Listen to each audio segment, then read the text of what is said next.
Pesti spot treatments work best when applied precisely and with control to the specific areas where insects are entering or hiding.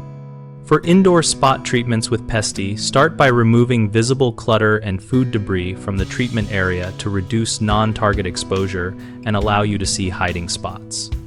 Use a handheld sprayer and hold it close to the surface at about 2 to 4 inches for a controlled band of liquid rather than a wide mist, and move the nozzle steadily along baseboards and window frames to create a barrier. Focus on voids such as the gap under cabinets and around appliance edges, as well as behind toilets and along plumbing penetrations, applying light, even contact to cracks and crevices without soaking the surface. Avoid spraying open food, dishware, countertops, and soft furnishings. If you must treat near a prep surface, cover or remove items first and allow treated areas to dry completely before use. For persistent problems, combine these targeted treatments with sanitation improvements, such as sealing food in hard containers, fixing leaks, and vacuuming corners and baseboard edges weekly to remove eggs and debris. Keep a simple service log, noting where and when you treated so you can assess what changes, reduce sightings, and where follow-up applications are needed.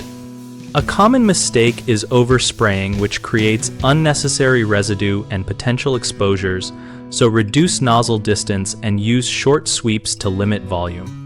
Another frequent issue is treating visible insects only instead of entry points and harborages. So inspect along baseboards, window frames, and appliance perimeters and treat those gaps. People also often spray food preparation surfaces or leave items exposed, so always remove or cover food and let treated areas dry fully before contact. We list Pesti Smart Pest Plan resources and practical how-to guides on bighomeprojects.com to help homeowners apply targeted indoor spot treatments safely.